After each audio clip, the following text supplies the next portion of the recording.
I view things as I got time. I got time to be able to grow and mature, and be able to understand the ins and outs of the defenses and be able to get the good insight from the vets in the room. So I look at it as, a plus. And whenever, it's time for me to play. Shedeur Sanders rolled into Browns camp and instantly made the whole practice feel like a recess pickup game. NFL vets suddenly looked like they'd forgotten the playbook and were just trying to keep up. With that being said, I see some balls coming out of Shedeur Sanders at that camp, and I'm like, kind of looks like a guy. Yeah, I'm reading. He can sling it. Read the team. I see him, some of the veterans, how they talk to him, mic'd up, see what he's doing in the community. Yep. Talking about Njoku there? Njoku, Mike Nebb. Yeah, once you see, different little interactions and things like that, I know he has the talent. We'll see. It'll be a competition that usually brings the best out of guys, especially young guys. So I'm interested to see how that quarterback situation. Right after Shedeur Sanders tightened his cleats and the Browns settled in for what they figured was a routine camp day, the whole vibe tilted sideways. No blazing comet, no UFO touching down at midfield, just a swagger-charged quarterback striding in like he'd crashed the wrong league and thought, yeah, I'll stick around and run this show. The Browns had no clue what storm was rolling in. You'd expect an NFL team to do a quick scout, maybe pull up a highlight reel or two, but nope. They greeted Shedeur with a shrug, only to watch him seize the field on snap one and run the whole operation like a seasoned pro. First and foremost, he's been the best quarterback in camp. Now look, Joe Flacco ain't had many opportunities. There was a whole day I saw he didn't throw the ball at all. Here's my theory on the situation. They already know who's starting in the number 2 is. They already know. Joe Flacco and Shedeur Sanders is already locked up. You're missing the boat, people. You're missing the boat. Your boy, Kenny Pickett and Dylan Gabriel, they're fighting. Shedeur didn't merely clock in, he hijacked the session. One moment he's loosening his arm, the next he's roasting veteran QBs like faded names on busted draft boards. Defensive coordinators everywhere had the same gut punch reaction.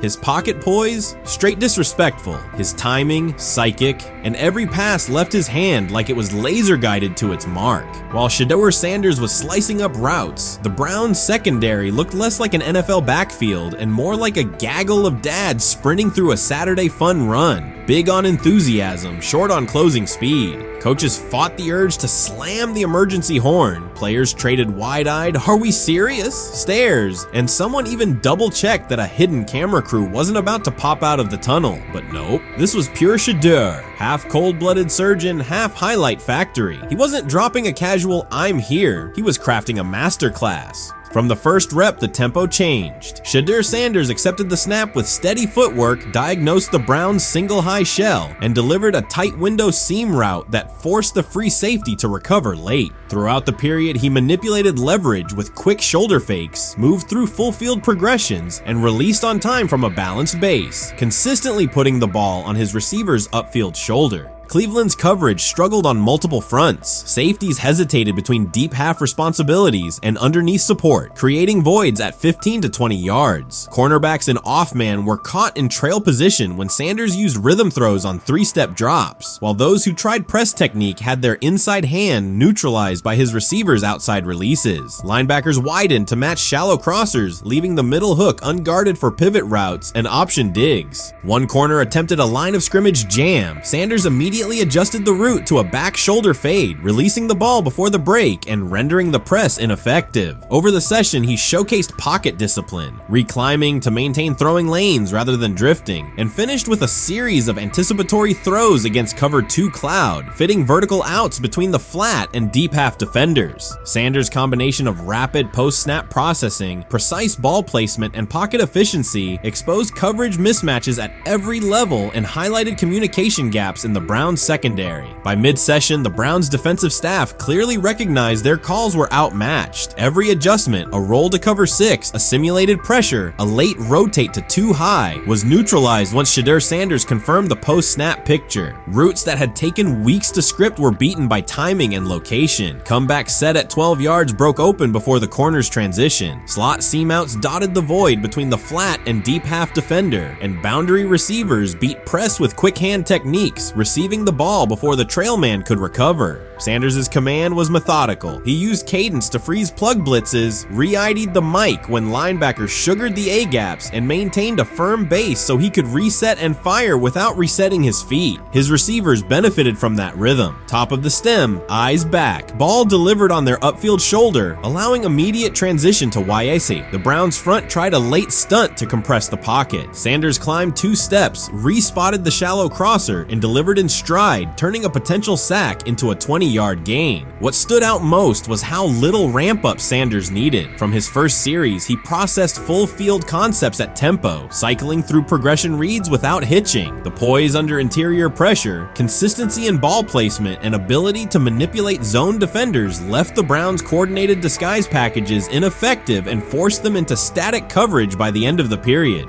In short, Sanders' efficient mechanics, rapid processing, and anticipatory accuracy rendered Cleveland's defensive game plan ineffective at every level, from pre-snap disguise to post-snap spacing. Imagine there's many people that think Dylan Gabriel's a better quarterback than Shedeur Sanders. I don't care where they were drafted.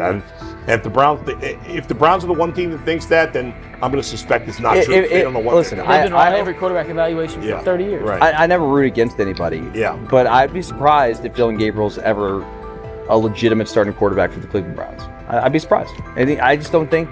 Well, then it is a wasted pick because you took him in the top 100. Yeah, but potentially. Yeah. May get away with it because of Shedeur. An edge rusher chirped at Shedeur Sanders between snaps, hoping to shake his rhythm. On the very next play, Sanders answered with a 30-yard laser, a deep dig from the boundary side that split the single high safety and the trailing corner. He hit the top of a 5-step drop, kept a firm base, and delivered on time to the receiver's outside shoulder, turning what should have been a routine rep into a sudden change explosive. From that moment on, every coverage wrinkle the Browns tried, rotating from cover 3 to quarter half, flashing a Tampa 2 shell, mugging both A-gaps, was met with a precise counter. When corners pressed, Sanders adjusted the route to a back shoulder fade. When safeties widened, he checked to a glance post. When linebackers bailed, he found the running back on a delayed option out of the backfield. Even late simulated pressures couldn't move him off his spot. He simply climbed, reset his feet, and fired. As Cleveland's defenders rotated through checks, Sanders manipulated them with cadence and eye discipline. He froze weak side safeties long enough to create intermediate windows, then feathered the ball into those lanes before help could arrive. When the Browns finally dropped 7 and matched every route, Sanders tucked the ball and converted 2 separate 3rd and 6 situations on the ground, reminding everyone that his mobility is as calculated as his arm. By the end of the session, the defensive coordinator's call sheet looked obsolete. Sanders had neutralized blitz looks, exposed spacing issues in zone, and forced the unit into static base coverage just to survive the period. It wasn't a camp drill anymore. It was a clinic on timing, processing speed, and controlled aggression, delivered snap after snap by a quarterback who never needed a warm-up lap to own the field. They never planned on taking him. The problem is,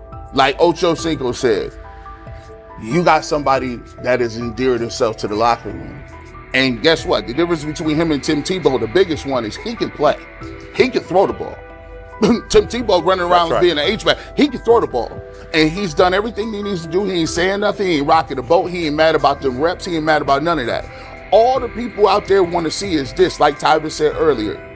We want to see what he can do with Jerry Jeudy. That's it. I want to see what he can do with David Njoku. I want to see him with Junkins. I want to see him with the first running backs. If you are cooking, if you are beating down the doors with the 3s and 4s, guess what?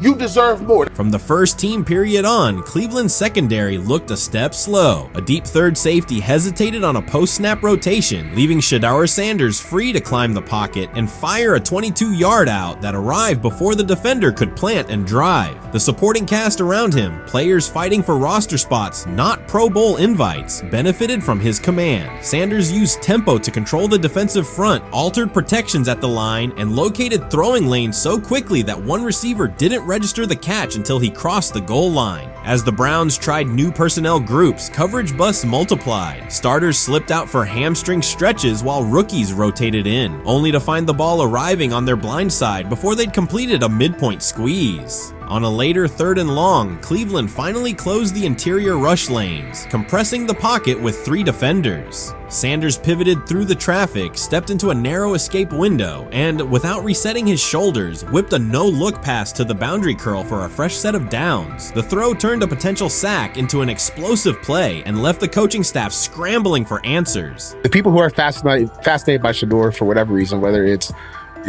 his play, I guess, last year was kind of fun. If you're just like a guy who grew up like loving Deion Sanders and passed that love on down to your kids, I can see why you're like that.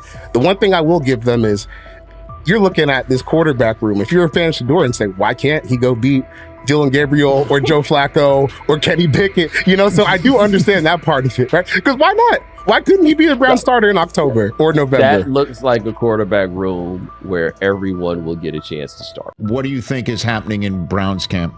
What do you think is going to happen there before I let you go, Lewis? I think it really does all depend on how Kevin is able to, as it relates to Shedeur, work him in enough. Well, one, Shedeur has to earn the right for Kevin and the staff to have discussions about, hey, we got to get him more reps with the 1s and 2s. We got to get him more reps with the 1s and 2s when we're going team period, not just walk through or not just 7-on-7 team. Louis Riddick reacted sharply on air after viewing practice footage from the Cleveland Browns. The clip showed quarterback Shedeur Sanders executing a string of precise throws while the Browns head coach watched with a broad smile. Riddick questioned whether the session was focused on evaluation or celebration, arguing that visible enthusiasm from the staff could cloud objective assessment of a rookie's progress. Earlier in the segment, Riddick's tone had been measured once the Sanders highlights appeared. He criticized the perception that a routine practice was being treated like a marquee event. He stressed that coaching reactions should remain subdued until performance translates into game situations. Riddick concluded by calling for accountability and asking the Browns to clarify how they plan to manage expectations for Shedeur Sanders as training camp continues. Couldn't imagine me myself saying, hey, you know what? As someone who has been at the very bottom to try and ascend to like some level of success, I could never imagine going, you know what would be really cool? I'm gonna play a joke on someone like this and make pretend that I'm a GM and I'm drafting you when actually I'm not, and then I'm gonna hang up and just giggle about it. I mean, what the hell are we doing? Seriously, what are we doing when we think that that kind of crap is funny? I don't know. Trying to get likes on TikTok. I don't have the right words for it. Right, Lewis, I'm gonna say this. I don't have the right words for it. Few situations unsettle a former front office executive faster than watching coaches celebrate a rookie quarterback before pads come on in August. In Louis Riddick's view, the Browns staff did more than acknowledge promise. They acted as though they had already secured their franchise leader. Throughout the session, Shedeur Sanders delivered 40-yard throws off his back foot, ran crisp 2-minute drills, and displayed steadiness rare for a first-year player. According to reports, each successful rep drew audible admiration from the sideline, highlighting how quickly enthusiasm has escalated. When Riddick reviewed the same practice tape and heard the glowing comments, he challenged the reaction on live television. He argued that a few controlled drills should not override the methodical scouting and development work that normally guides roster decisions. Riddick's criticism focused less on Sanders' talent than on the evaluation process. He warned that comparing a prospect to established stars or joking about renaming the stadium creates pressure before the player has taken an NFL hit, faced a disguised coverage, or logged a preseason snap. Praising potential is acceptable, he said, but anointing a savior in July risks repeating the organization's history of premature quarterback expectations. Sanders brings confidence shaped by his father's legacy and his own disciplined preparation, yet Riddick insists that progress must be confirmed over time. He urged the Browns to temper public excitement, follow a structured development plan, and reserve celebratory reactions for on-field results that matter. Regular season production under live pressure, not highlight clips from a midsummer workout. He has to earn that. Kevin has to figure out a way to do that, so then you can reasonably assess what you have in him compared to Dylan Gabriel, compared to Kenny, compared to Joe Flacco. If you don't, then the conversation surrounding him is going to continue to be what it's been, which is But for some people, he was overhyped all along. He's not that great of an athlete, doesn't have a big enough arm. There's a reason why he was a 5th-round pick, blah, blah, blah, which I don't believe. I believe if he is given enough reps, earns enough reps, and then is given enough reps in meaningful situations, he can throw the ball just as good as Joe, if not better, just as good as Kenny, if not better, just as good as Dylan Gabriel. After more than 2 decades in personnel and broadcast analysis, Louis Riddick was dismayed to see a franchise bypass basic evaluation standards after only a series of eye-catching minicamp throws. Reviewing practice footage from Cleveland, he observed Shedeur Sanders drilling 40-yard passes against uncovered receivers and running 2-minute sequences with poise. In Riddick's view, those reps, conducted without pads, contact, or a disguised rush, show arm talent but reveal little about how a rookie handles game pressure. Riddick said the Browns' reaction drifted from objective assessment to outright admiration. Multiple reports indicated coaches were sketching new concepts for Sanders during dinner and referring to dedicated Shedeur packages well before a padded practice. Even the veterans in the quarterback room showed no visible alarm, a sign that staff excitement had already reset the internal depth chart conversation. The analyst emphasized that his concern is not Sanders' skill set. He acknowledged the quarterback's arm strength, footwork, and composure, but rather how quickly the club appears willing to declare him its long-term answer. Riddick cited several past prospects who received similar midsummer acclaim only to stall once real competition began. Given Cleveland's long history of quarterback turnover, he argued the organization should focus on incremental milestones, processing post-snap reads, surviving live pass rushes, and rebounding from mistakes on Sunday afternoons. Riddick urged the Browns to temper expectations and follow a structured development plan so Shedeur Sanders can progress without undue pressure. One coach reportedly admitted he replayed Tuesday's scrimmage film so often that he lost sleep, an anecdote Riddick offered as proof that enthusiasm is already outpacing reality. All asking now is what is going on with Shedeur Sanders, and so the floor is yours. Maybe you can make sense of this free fall with what was at one point the top-rated quarterback in this draft class.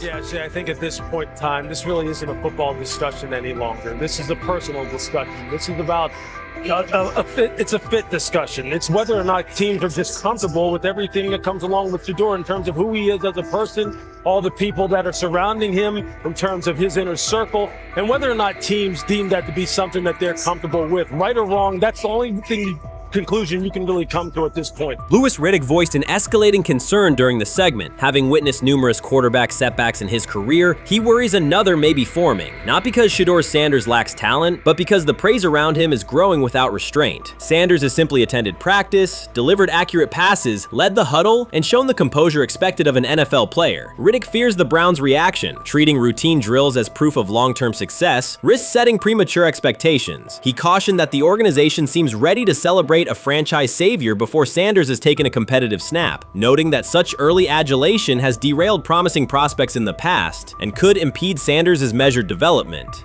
They say training camp decides depth charts, but Shedeur Sanders began fighting for his job long before he will step inside the Browns facility. While most first-year players squeezed in one last vacation, he slipped onto a private field in Texas, strapped on Cleveland's helmet and shoulder pads, pulled a fresh number 2 jersey over his chest, and started rifling timing routes as if it were the opening drive of week 1. No cameras, no hype track, no product placement, just sweat, cadence, and ball placement. A rookie does not rehearse in full game gear unless he already envisions himself commanding the huddle. Plenty of observers shrug that clip off. They insist the 5th rounder, quote, isn't ready, cling to depth chart conventions, or whisper that the name across his shoulders did most of the talking on draft day. Maybe it is the Deion connection, maybe it is a preference for prospects who blend quietly into the background, or maybe the league's gatekeepers fear the possibility that the kid is better than the quarterbacks they have spent months promoting. Whatever the motive, the countdown has started, and video rarely lies. Shedeur Sanders is not preparing to arrive. He is preparing to lead. Footage of a 22-year-old quarterback running live reps in July should dominate highlight loops, but it barely registers on national outlets. Why? It ruins the tidy narrative. The easy storyline paints Shedeur as a pampered legacy prospect banking on his father's fame. Yet the tape shows something different. A rookie drenched in afternoon heat, drilling footwork, calling protections, and imagining cover 2 rotation before the first official meeting ever takes place. Elite mental prep looks boring on social feeds. It looks devastating when the season starts. Walk into Cleveland's quarterback room and you step into politics, not simply competition.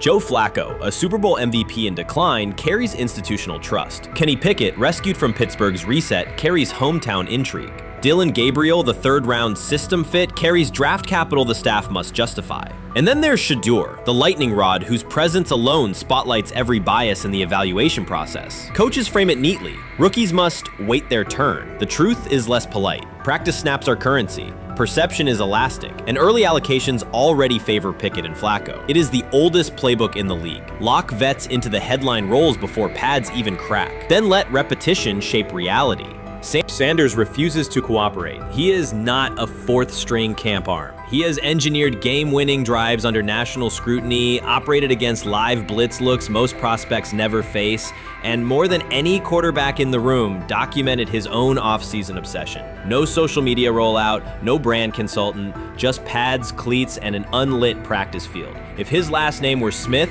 pundits would label him the sleeper of camp. Instead, politics trails every throw. Training camp rotations expose organizational intent. Beat writer Fred Greetham already reports that Pickett and Flacco will open with first-team reps when veterans report July 23rd. Gabriel grabs the developmental snaps, leaving Sanders the leftovers. That isn't performance-based, it's narrative-safe. Gabriel doesn't threaten hierarchy, Sanders bends gravity. Watch the details. Does Shedeur steal 11-on-11 snaps with the twos? Does he run red zone installs or 2-minute drills? If he does, coaches are admitting he is forcing his way in. If he doesn't, they are postponing the inevitable. Either way, the private field reps have sharpened his timing and condensed his release. He is not hoping for an opportunity, he is prepared to seize one the instant it appears. Cleveland's joint practices amplify that tension. First come live periods against the Panthers, then sessions with the champion Eagles. Those reps belong to the starters, so Flacco and Pickett will absorb most of Carolina's disguised pressure and Philadelphia's exotic fronts. Sanders' proving ground will be the preseason opener on August 8th. Under the stadium lights, he will get entire series, real reads, pockets collapsing for real. If his command mirrors the footage from Texas, coaches will have to answer why he never saw earlier work.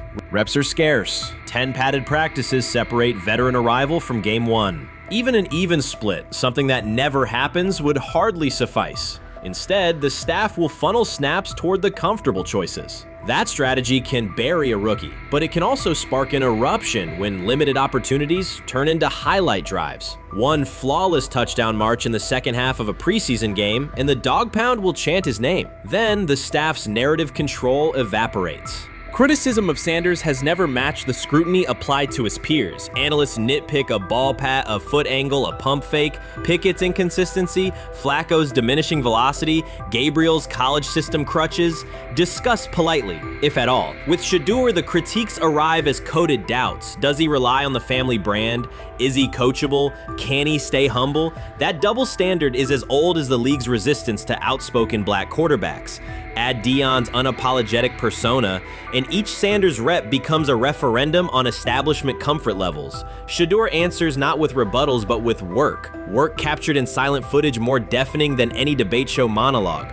Quarterback drama masks broader roster cracks. The Browns receiver group is crowded yet unproven. The safety room failed to create turnovers a year ago. Interior defensive linemen are still rehabbing, and the offensive line must retool on the fly. Which quarterback can navigate that turbulence? Flacco's pocket mobility is limited. Pickett's confidence remains fragile. Gabriel is months away from processing NFL disguises. Sanders, forged by perpetual doubt, offers poise under chaos and meticulous preparation, a combination this franchise has lacked since, well, almost forever. Forget politics, depth chart etiquette, and recycled sound bites about developmental timelines. The only metric that counts now is who did the work. Sanders pounding through full gear scripts in late June is not vanity, it's vision. While the league sleeps, he refines his drop steps. While media speculate, he rehearses third down checks. He has already decided what he is. The organization must decide if it can recognize it in time. The preseason will provide the answer. Live bullets, real blitzes, stadium noise. When those throws leave his hand under pressure, no one will discuss ball pats or surnames. They will ask how a quarterback this prepared slipped to round 5. And if the performance matches the preparation, excuses about lack of reps will dissolve.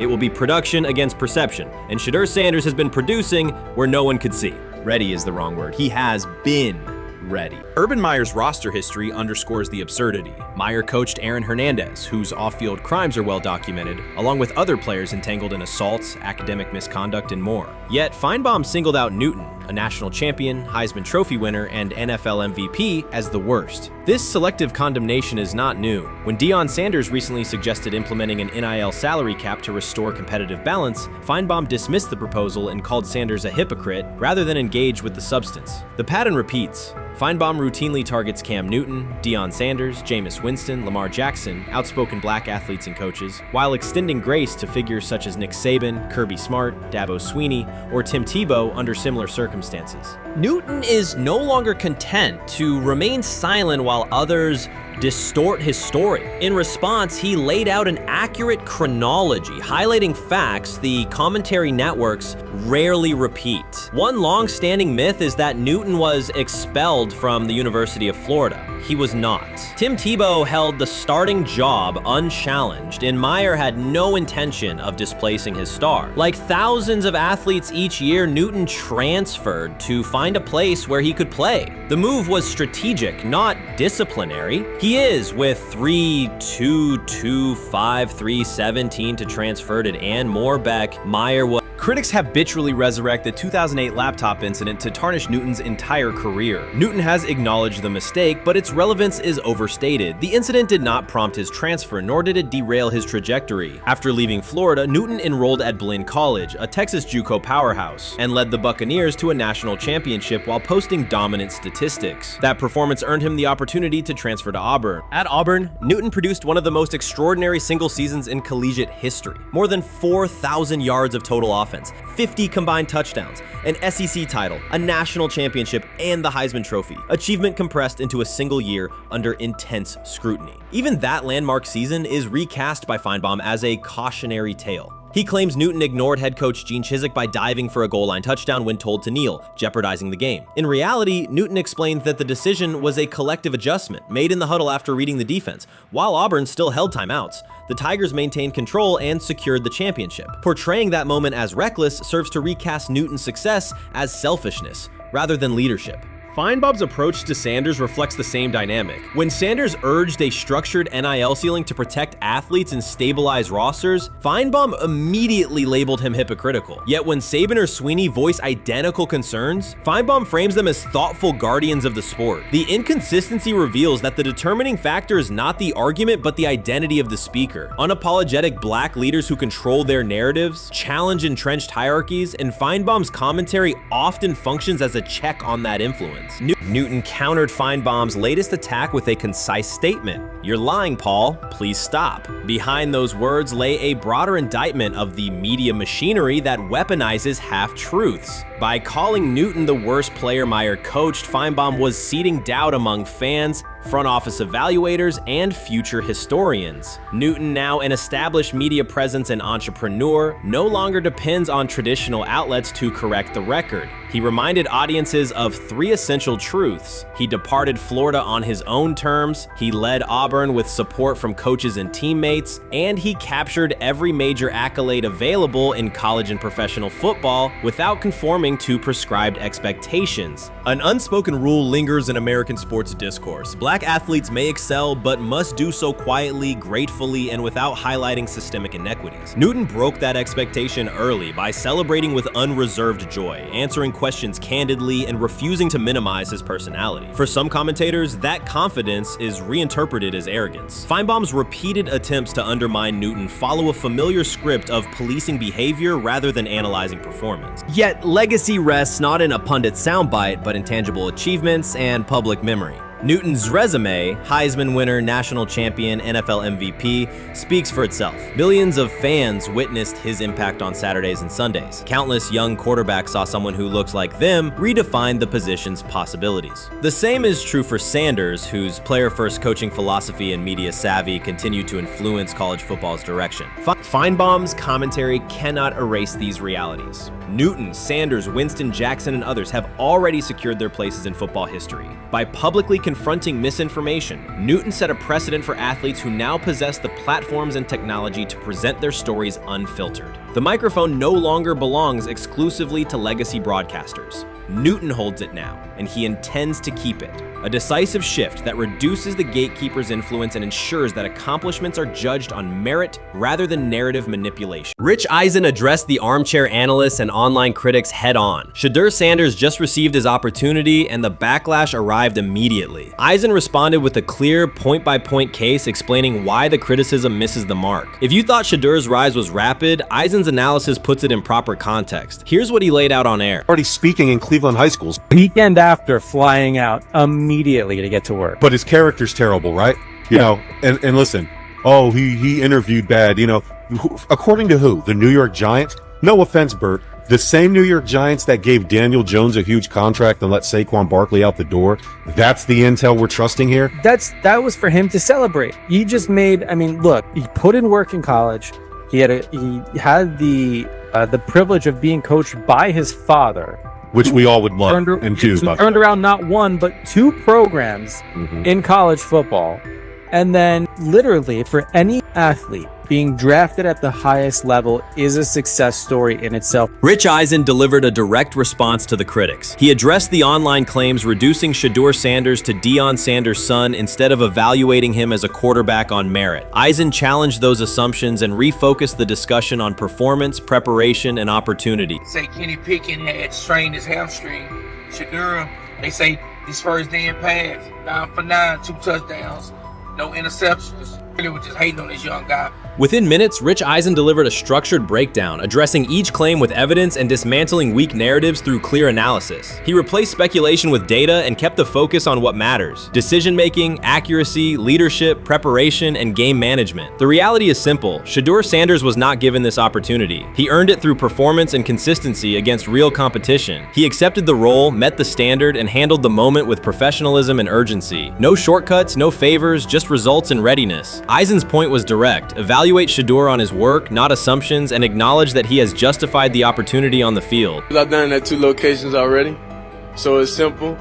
So that's why when people say I'm not, you know, one of the top quarterbacks or the top quarterback, is what are y'all going based off of?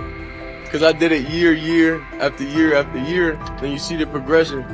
So it's like, obviously it got to be some type of external hate that you have for the family, for the last name, for anything, because I know I proved myself. While many were still debating whether he was NFL ready, Shedeur Sanders stepped onto the practice field and operated like a clear QB1, setting protections, controlling tempo, and executing the plan. The narrative that he is just flash, media attention, or his father's influence does not hold up against his work in installs, progressions, and situational drills. What he showed was composure, efficiency, and command of the offense. He processed quickly, protected the football, and delivered on-time throws, demonstrating preparation and control. I'm a firm believer. If I wanted Shedeur Sanders at 2, at worst at 33, of course I already think that he's better than other quarterbacks, because that's the type of talent. That's where I would have picked him at. And if he was at 2 or 33, and he still had the same exact skill set, we would be talking about him starting and playing. Right. Well, there'd only be 3 quarterbacks. It'd be 3 quarterbacks, not 4. Not 4, yeah. But since he moved to the 5th round, that's cool. They might have to go along with it. But to me, I think if you ask who got the best tools, I'm going with Shedeur Sanders. From the first day of camp, he was not there to get by. He arrived to lead. There was no hesitation in installs, no lapses in fundamentals, just precise timing, clean footwork, and consistent velocity to every level of the field. He managed protections, controlled cadence, and delivered in situational work, showing command rather than learning on the fly. The approach was efficient and disciplined, with attention to detail and progressions and ball placement that reflected preparation, not improvisation. At the same time, Rich Eisen addressed the narrative directly and backed it with evidence. He laid out clips, context, and performance markers to cut through speculation. Eisen emphasized that Shedeur Sanders did not step into this moment because of publicity. He built toward it through sustained work, resilience, and results. The background, media readiness, high football IQ, and a professional approach was developed over years, not days, and it translated to immediate operational control of the offense. The resistance came from familiar places. Some in the traditional guard still frame mobile quarterbacks as limited and expected the nepotism label to define him. That view did not hold up against what was on the field. Composure under pressure, secure decision-making, accurate throws into tight windows, and consistent execution in red zone and 2-minute sequences. Eisen's point was clear. Evaluate Shedeur Sanders on performance and readiness. The evidence shows he earned the opportunity and is meeting the standard with accountability and consistency. Yeah, teams didn't draft him because they didn't think he was first-round talent. And I the quote we played and that's on the screen, I think is flatly wrong. We all know this shouldn't have happened. Yes, it should have. It should have happened because this wasn't. Now, again, teams can be wrong. The league as a whole can be wrong. Hell, the Baltimore Ravens drafted a 25-year-old tight end before they drafted Lamar Jackson in the same draft. The die is not cast on who Shedeur Sanders. He stated it plainly. This is not a celebrity appearance. This is a quarterback with pocket presence, leadership, and decision-making that stands on its own. You either show it or you settle into a backup role. Shedeur Sanders is not auditioning. He is establishing himself as the starter. When the opportunity arrived, whether through injury, trade, or depth chart changes, Shedeur was prepared and delivered. He did not hesitate. He executed the offense and finished drives. As others tried to catch up to what they were seeing, Rich Eisen reinforced the same message he has been repeating: evaluate the work. Camp reports have been consistently positive, but the important shift is how the performance is being received. Casual attendees who came to observe left talking about Shedeur's command and poise. Detailed observers focused on his pre-snap reads, protection checks, and audibles, highlighting the mechanics, timing, and ball placement that support efficient, controlled play. Watson says he has been mentoring Shedeur Sanders at the quarterback position. The biggest failure in the NFL is now mentoring quarterbacks. The most overpaid underdeliverer at the position is now mentoring 2 rookie QBs and a Super Bowl champ. So what exactly are you mentoring him at? You have had 24 civil lawsuits that you paid off to go away. And when you play, you are as ass as those massage therapists are, apparently. Shedeur Sanders is also a show. It's all about him. It's all about anything else. If you don't see that by now, then you're just blinded. Cleveland's second most talked about player has yet to take a professional snap, and it isn't Deshaun Watson. Rookie quarterback Shedeur Sanders has already captured the locker room's attention and the fan base's enthusiasm, creating a visible shift in the team's internal dynamics. Watson, once the uncontested focal point, now shares the spotlight with a newcomer who has only practiced in shorts. The Browns are experiencing a rapid, unforeseen change in popularity within their roster. Four-man competition. It's not. It's 2 guys versus 2 guys. It's the 2 older guys to be the starter. Yeah. It's the 2 younger guys to position themselves however it may be and show little improvement every single day, right? So, of all the things I'm watching the first 5 when they break a session, the first 5 with the veterans, with the ones. Who's in there, where are they going? The ball's going to Jerry Jeudy, right? Flacco's no dummy, lasts as long as he has, right? He can really whiz it.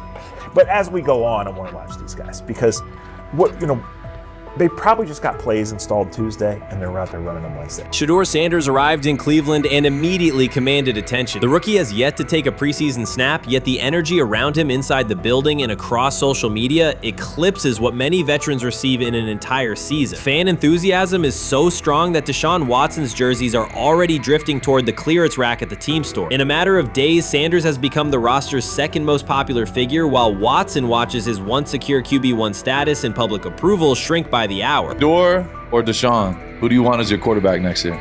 Honestly, Shedeur. I love Deshaun though.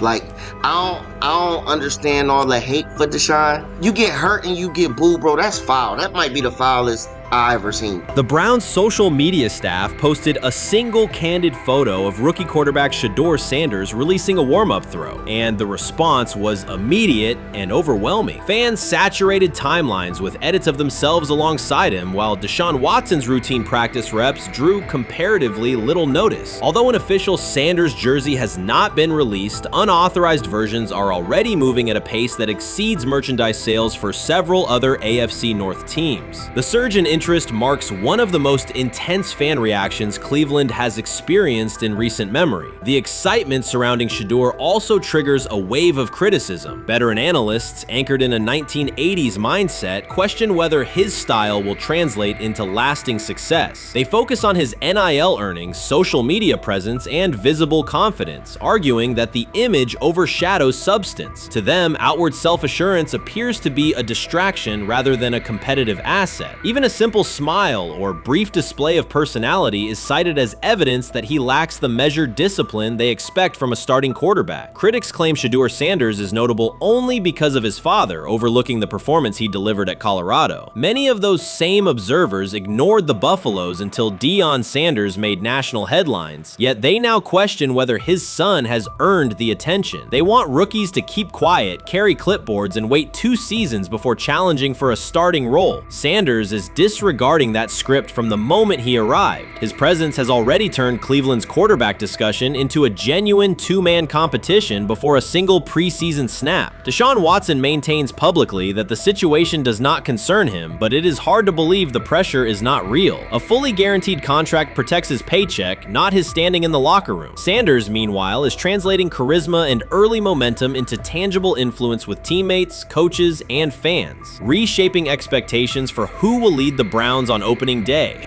I'm a firm believer. If I wanted Shedeur Sanders at 2, at worst at 33, of course I already think that he's better than other quarterbacks. Because that's the type of talent, that's where I would have picked him at.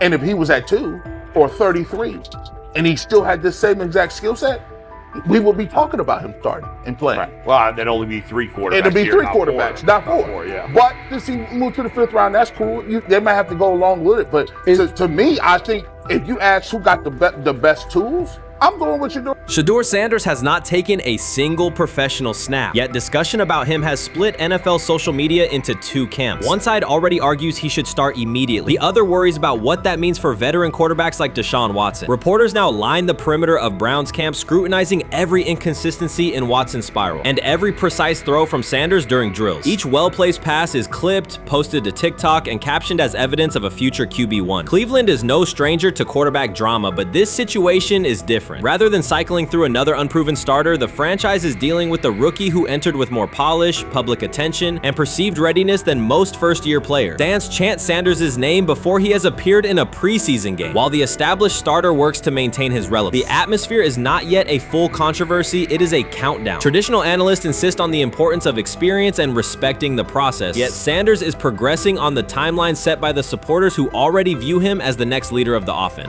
While much of the NFL community attended the ESPYs in Los Angeles, Shedeur Sanders spent the day in Cleveland with families recovering from a residential explosion. He did not seek cameras or a red carpet appearance. He chose to be present in a neighborhood working through loss. Weeks earlier, an explosion at the Rainbow Terrace Apartments in the Garden Valley neighborhood displaced more than 100 residents. Local officials reported that 42 families were left without housing. A father suffered burns over most of his body and remained in a coma. His 2 young children were hospitalized in critical condition. The damage extended beyond structures. Families lost possessions, stability, and routine. Cleveland City Council member Richard A. Starr described the moment as a family fighting for its future. Outside of local reporting, national attention was limited. Sanders decided to go to the site, meet residents, and help organize a day focused on relief and connection. The decision drew questions almost immediately. Some asked why he was not at the ESPYs, others questioned his motives. Sanders did not respond with counter-arguments. He explained simply that he felt an obligation to be present and that he would act on that conviction. This was not a team-scheduled appearance. He promoted the gathering himself, arrived without ceremony, and spent the day with residents. His approach emphasized listening, participation, and time. The event, which he called the Garden Valley Fun Fest, brought a large turnout over several hours. The purpose was straightforward: create space for families to reconnect and for children to play, even as recovery work continued. Sanders threw passes with kids on the blacktop, joined in games, and spoke with parents and grandparents about what they were facing next. He moved through the apartment complex and common areas with minimal staff support. Browns defensive lineman Michael Hall Jr. attended and interacted with residents as well. There were no speeches or staged moments. The focus remained on residents and their needs. Questions about visibility persisted as photos and short clips circulated online. Some criticism framed the visit as a substitute for a higher profile appearance in Los Angeles. Sanders kept to the same message. The priority was to support a neighborhood coping with displacement and uncertainty. He did not present the choice as a protest of any event. He presented it as the correct use of his day. When local media asked about his intent, Sanders said his goal was to provide families with a day of enjoyment and a reminder of community. He added that financial support can help, but that showing up in person also matters. Standing with people, listening to them directly, and offering time. The statement matched the structure of the day. He stayed on site, remained accessible, and left the focus on residents rather than on himself. The timeline mattered to him as training camp approached. Sanders did not connect the visit to his role on the depth chart or his draft position. He kept references to football confined to preparation, learning the playbook, protections, cadence, and timing, seeking guidance from veterans, including Joe Flacco, and staying ready for opportunities when they come. He has repeated that he has time to grow and intends to use it to learn the system and earn trust. The visit did not alter those priorities. He returned to his regular schedule the next day. Since arriving in Cleveland, Sanders has treated community work as part of his responsibilities. Before his jersey went on sale, he visited schools, including John Marshall High School, speaking with students about goals, accountability, and effort. He set public objectives confidently, such as long-term aspirations for the franchise, but paired them with routine work in the building, meetings install, film, and on-field reps. The day at Rainbow Terrace fit that pattern. Identify a need, show up, contribute, and avoid unnecessary attention. For residents, the Funfest provided a brief reprieve from ongoing challenges: housing transitions, school logistics, medical appointments, and the paperwork that follows an emergency. For teammates and staff who observed, it was an example of a rookie investing time locally without seeking a headline. For Sanders, it reinforced how he plans to operate in Cleveland: be consistent, be present, and let actions speak. The setting at Rainbow Terrace underscored the scale of recovery ahead. Families described the first weeks after the explosion: nights in temporary housing, efforts to replace clothing and essentials, coordination with agencies and community groups. Sanders moved from group to group, speaking with parents about their immediate needs, greeting elders who came to watch the activities, and encouraging kids who wanted to throw a football, run races, or take a photo. He kept the schedule flexible so residents could arrive and leave as they were able. Community partners and volunteers handled tables for supplies, simple games, and refreshments. There were no sponsor banners or organizational pitches. Residents organized as they usually do, checking on neighbors, guiding children, and sharing updates. Sanders' role was clear: participate, make time, and listen. The presence of a recognizable player brought energy, but the purpose remained practical: create a normal afternoon in a place that had not felt normal since the blast. Online reaction covered the full range of opinion. Some posts praised the decision and the event's tone. Others questioned why a rookie would skip a high visibility awards show. Sanders did not try to manage that conversation. He maintained the same explanation. He chose to spend the day where he believed he could be useful, and then he returned to his football schedule. The approach was consistent with how he addresses other topics: answer directly and move on to the next task. The same measured approach appears in his preparation for camp. Sanders has not asked for public guarantees about reps. He has focused on install recall, cadence, and protection IDs, route timing, and situational work. He has sought input from veterans, thanked teammates who have provided guidance, and spent time with receivers and linemen to align on communication. Coaches have emphasized that the quarterback competition is a process, and Sanders has accepted that framework. His emphasis remains on readiness. None of this overshadows the experience and resumes of other players on the roster. It does provide a clearer picture of how Sanders operates as a professional. He separates off-field actions from promotional efforts. He keeps football preparation focused on what he can control. He communicates with teammates across position groups so that timing and expectations are shared. He does not try to steer attention in his favor. He tries to make steady progress. The day in Garden Valley was one example. He arrived without a speech, stayed for hours, and left without an announcement. He did not ask for recognition. He offered time. Residents responded in kind. Kids lined up for catches and races. Parents and grandparents asked about camp and wished him well, and neighbors coordinated rides and schedules around the event. The atmosphere felt like a neighborhood gathering, not a media production. Local leaders who were present or who spoke later emphasized that recovery will take months. Families will continue to navigate housing, healthcare, and daily logistics. Events like the Funfest do not resolve those issues, but they help sustain community connections and morale. Sanders' contribution was to create a space for that to happen and to treat the day with the same seriousness he applies to practice, plan, execute, and keep the focus where it belongs. As the preseason approaches, Sanders will continue to compete for opportunities on the field. He has said he will be prepared when called upon, and that he understands the importance of mastering details before focusing on outcomes. The organization will make decisions based on evaluation, and he will accept the results while continuing to improve. The off-field choices will remain consistent: identify needs in the city where he lives and contribute in direct, practical ways. The core elements are simple. A neighborhood suffered a significant loss. Residents faced immediate and ongoing challenges. A rookie quarterback chose to spend a day there, without a press conference, without a schedule of talking points, and participate in a community-led event designed to give families a break and remind children that play still has a place. He provided presence, not a headline. He listened more than he spoke. He returned to work the next day. In a league and media environment that often prioritize visibility, Sanders made a different choice. He kept attention on people, not optics. He placed value on time spent in person rather than on appearances. He continued to build trust in the locker room and in the city through steady conduct rather than declarations. That approach, measured, direct, and consistent, will shape how he is viewed in Cleveland as much as any public statement could.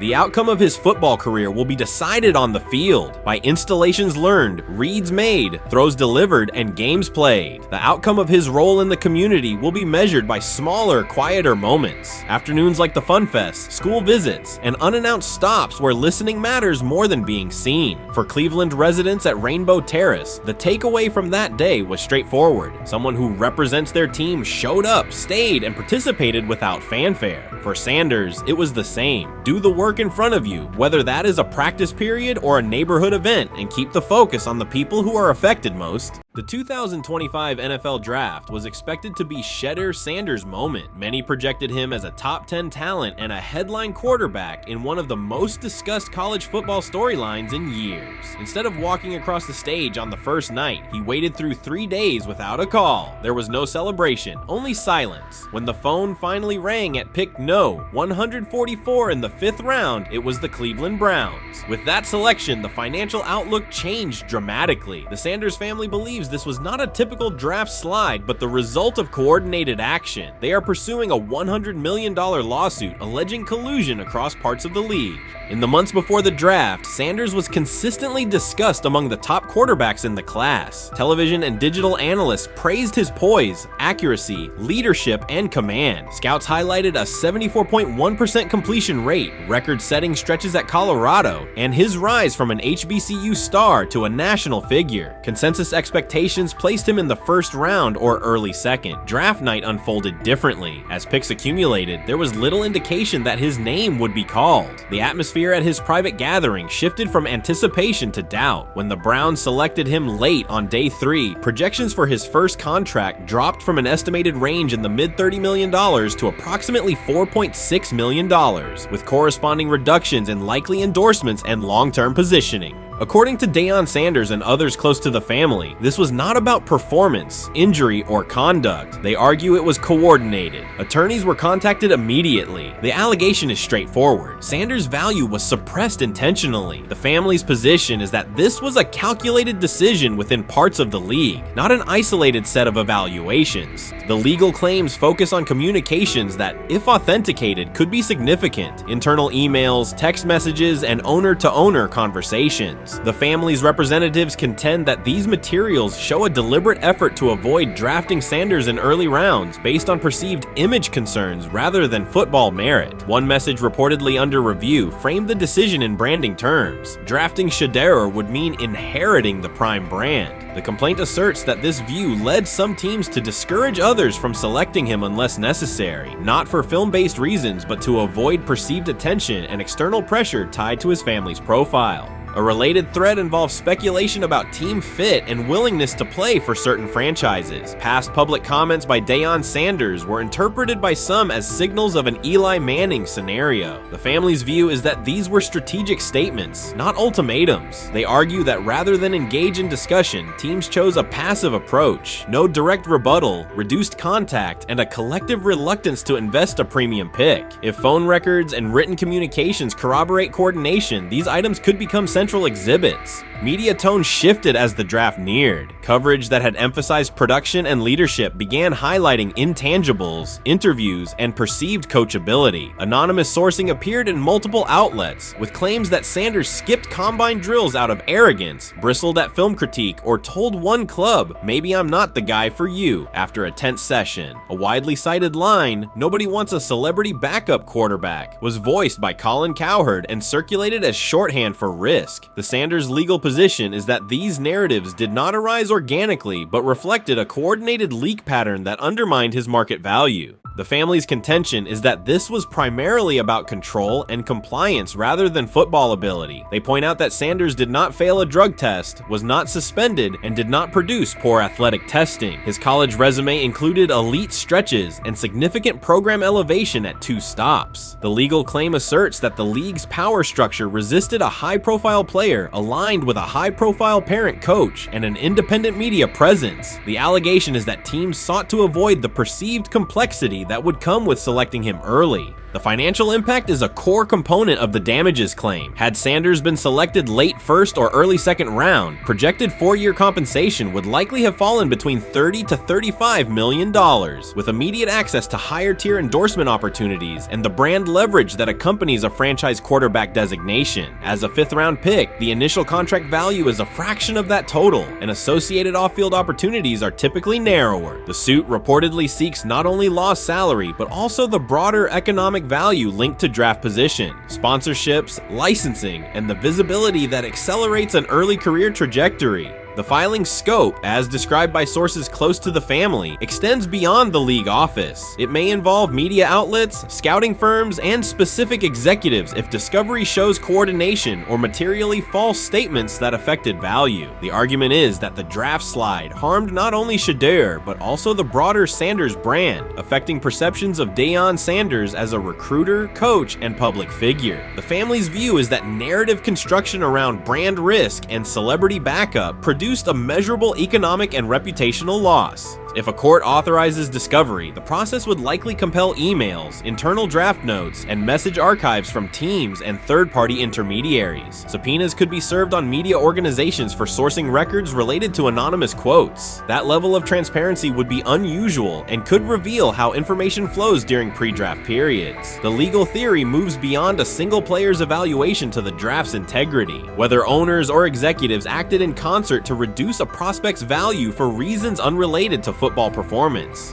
The league has not publicly addressed these specific allegations. Background comments from executives characterize the claims as overreach. The family's camp maintains they have documentation sufficient to proceed. The comparison points referenced by observers include Deflategate, Spygate, and the Colin Kaepernick grievance, not because the facts are the same, but because of the potential scope, policies, practices, and the balance of power between the league and individuals challenging its processes. Another dimension of the dispute involves how the NFL perceives Deion Sanders, Coach Prime, and the autonomy he promotes. He built a large media footprint around his programs at Jackson State and Colorado, elevated his players' profiles, and spoke openly about fit and leverage. The family contends that this visibility, combined with statements about preferred destinations, triggered resistance. The complaint frames the response as a preference for compliance and predictability over independent branding and public negotiation. The suit also addresses the pre-draft decisions that critics point to: skipping the Senior Bowl, declining full workouts at the NFL Scouting Combine, and candid interviews about team fits. The family characterizes these as strategic choices commonly made by top prospects, not evidence of entitlement. Their view is that similar decisions by other players did not produce the same narrative because those players fit more comfortably within league expectations. The risk calculus is clear. Bringing a suit of this magnitude invites professional consequences. The family acknowledges that some within the league may react negatively. Their position is that the principle at stake, transparent and fair valuation, warrants the risk. The message they intend to send is that manufactured narratives and coordinated devaluation should face scrutiny, particularly when they affect earnings, opportunity, and reputation. If the case advances, several outcomes are possible. The court could find insufficient evidence of coordination, limiting the scope to individual judgments protected as opinion. It could also find enough to proceed to broader discovery, which would have implications beyond one player, including potential changes to how teams document evaluations and how media handle anonymous sourcing close to the draft. Agents might push for reforms, including clearer guardrails around leaks and standardized prospect communication records. For now, Sanders is working within the Browns structure. He has avoided public escalation beyond confirming focus on preparation and development. The lawsuit is a separate track managed by counsel. This dual approach, professional routine on the field and legal action off it, reflects the family's strategy. They intend to contest the process they believe harmed him while meeting club expectations day to day.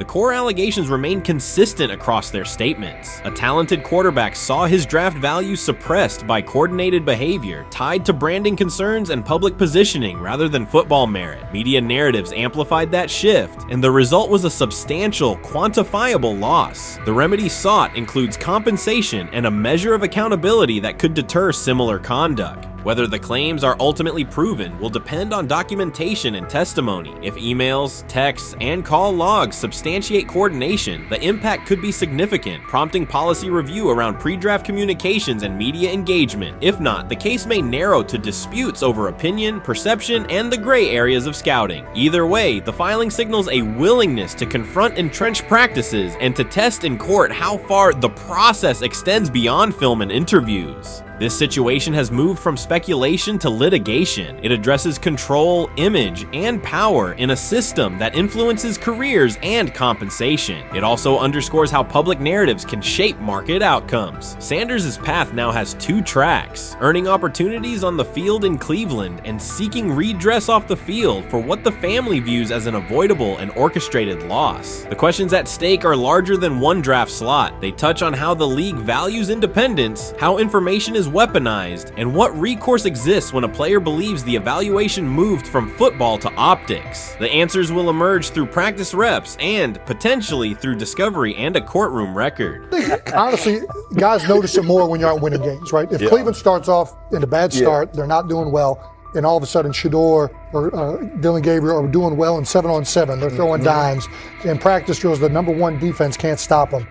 People take notice of that, and the more that the players see it, they're gonna then the comments start happening over the lunch table. They start happening throughout the building, and that's when the pressure really will get severe. The Cleveland Browns were focused on resolving their quarterback situation until Jason Kelce made pointed comments that triggered a strong reaction from ownership. The response inside the organization was immediate and intense. What exactly did Kelce say that has the dog pound on edge and the front office under pressure? We've seen that miserable game by the Cleveland Browns. So they throw Joe Flacco in there, and I like Joe Flacco. He did good, but they gave him the resource of all the first team guys. Then they throw Dillon Gabriel in there with first teams and second teams. So Dillon always is getting protected. The same thing again, they gave this scrub max protection on every play.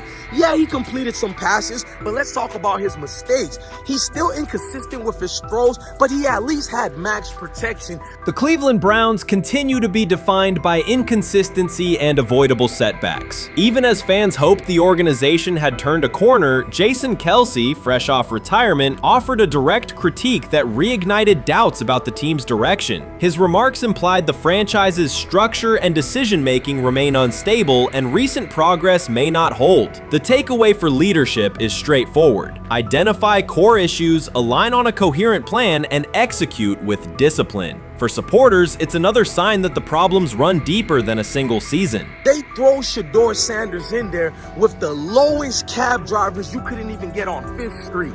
And I'm pissed off, bro, because the play calling was abysmal. Look, even if you don't like Shedeur didn't even get a chance to be trash.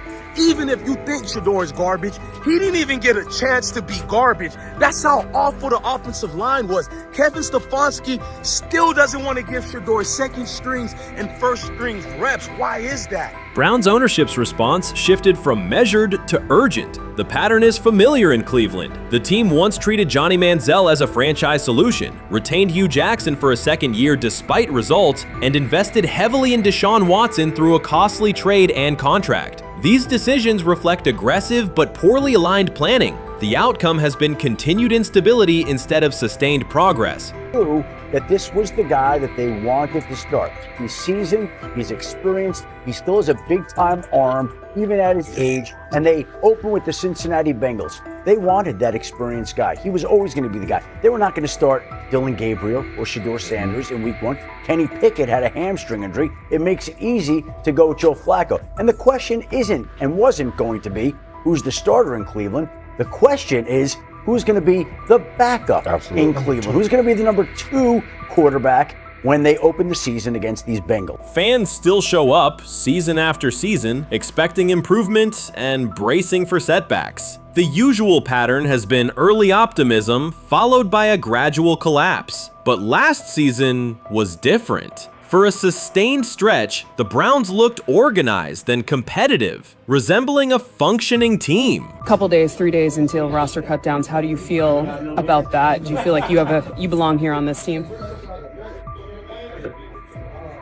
Obviously, I think overall as a player, I feel like I put in the work. I feel like everything I do, I try to do it to my best, and that's all I ask for. So I feel like everybody feels like, they should be on the team, and if you ask anybody on the team, would they feel like they belong, in their own eyes. So I feel like I do, but I'm my own player, I think about myself in a high regard. The front office entered the offseason confident. Kevin Stefanski was being praised, and the Dog Pound believed the team had made real progress. Then Jason Kelce delivered a pointed assessment that cut through the optimism. Fresh into retirement, the former Eagles All-Pro and Super Bowl champion said Cleveland still looks like a team patching over issues rather than building a durable contender. Kelce's view was direct. The Browns' structure is fragile, and the roster is too dependent on perfect health at quarterback. He argued the team is one injury away from losing continuity and sliding backward. Because Kelce has operated inside a stable, championship-level organization, his comments carried weight with players, media, and fans. The reaction was immediate. People took his critique seriously, not as outside noise, but as an informed evaluation of how a successful team should be built. Ownership also felt the impact. Jimmy Haslam's response shifted to urgency, a sign that leadership recognizes the stakes.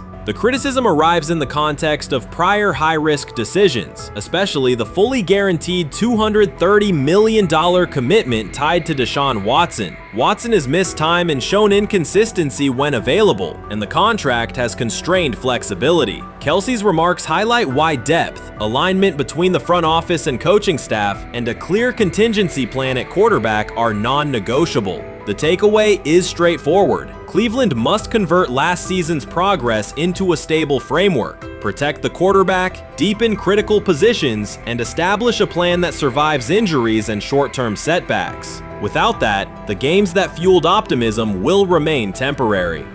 If you're a betting man, who do you think starts for the Browns at quarterback? Okay, this is the situation. Kenny Pickett, they actually traded for him. Joe Flacco, no one's bringing Joe Flacco in the building thinking Joe Flacco's going to be the starter. If Joe Flacco is your starter, you got a problem. You have a huge problem. And if they were saying Shedeur was the starter as the 5th rounder, you got a real problem too, because he passed over all these guys in these reps in the offseason in shorts, in bikini shorts, Speedos and stuff. No. That kind of stuff. So I'm not that surprised when you put down a 3rd round pick on a quarterback.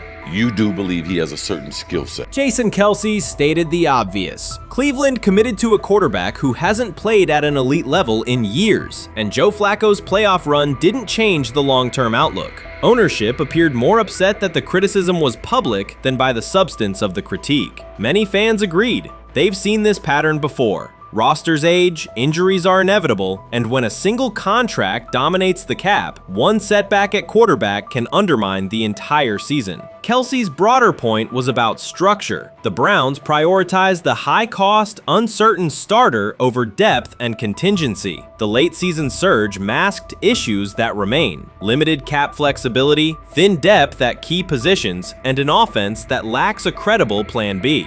Fans recognize how quickly a strong defense can decline with injuries, and how an offense without redundancy stalls. The AFC North raises the stakes. Baltimore with Lamar Jackson sustains a top standard. Cincinnati with Joe Burrow returns to contention when healthy. Pittsburgh rarely slips below .500 under Mike Tomlin and wins with defense and consistency. In that environment, Cleveland can't rely on perfect health or peak form from one player. The path forward is clear. Diversify cap allocation, reinforce the offensive line and receiver depth, carry a legitimate backup plan at quarterback, and install a scheme that functions regardless of who is under center. Given what we saw yesterday with Shedeur Sanders, somebody on the Cleveland Browns is 100% getting fired, probably by the end of this year. The person who's probably going to end up getting fired is Kevin Stefanski, because I know that he didn't want Shedeur Sanders on the team. It was Andrew Berry who made that pick. You can't really go against your GM. Bad things happen in this situation. But Shedeur Sanders is not without fault for what we saw yesterday. This is the play that we saw yesterday that has the internet just exploding, where Shedeur Sanders took like a 24-yard sack.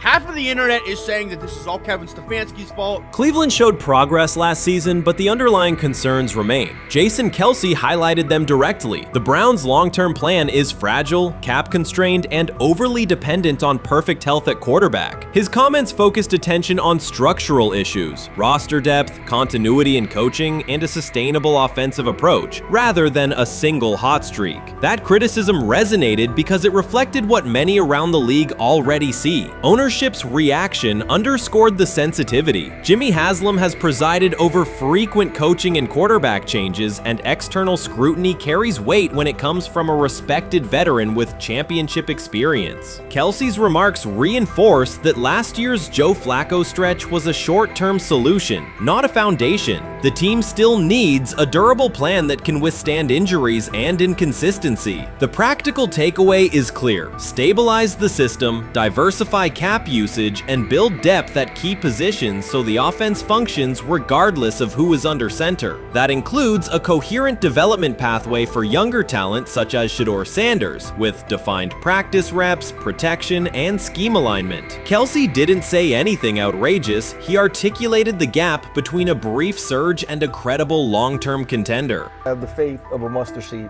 Right, because this is the greatest resurrection since Jesus the Christ. Right, like at some point, Joe Flacco was thinking about getting into TV. Yeah. Right, Joe Flacco didn't have a job, and then now you not only come back and start for the Cleveland Browns late in the 2023 season, but they came back around to you. You're now the day one starter for a franchise that just 2 years ago was in the playoffs. The Browns' quarterback situation remains unsettled. Deshaun Watson was expected to be the long-term answer, but injuries and inconsistent play have prevented him from reaching an elite level. When the team turned to Joe Flacco after Watson's season deteriorated, Flacco immediately lifted the offense and produced results that highlighted the gap between expectations and reality. That a 39-year-old late addition could outperform a $230 million starter was not just a short-term surprise, it raised fundamental questions about roster construction and evaluation. Quarterback depth has been fragile, and the late-season surge masked broader structural problems. Jason Kelce's remarks made that clear. Cleveland is vulnerable if the starter is unavailable, cap flexibility is limited, and the offensive plan lacks a stable contingency. His critique drew attention to leadership and planning as much as on-field performance. Jimmy Haslam's strong reaction reflects the pressure on ownership. The organization has promoted a message of stability and progress, but Kelce's assessment suggested those gains are not yet durable. The path forward requires a realistic approach to the cap, a credible backup plan at quarterback, and a system that holds up regardless of personnel.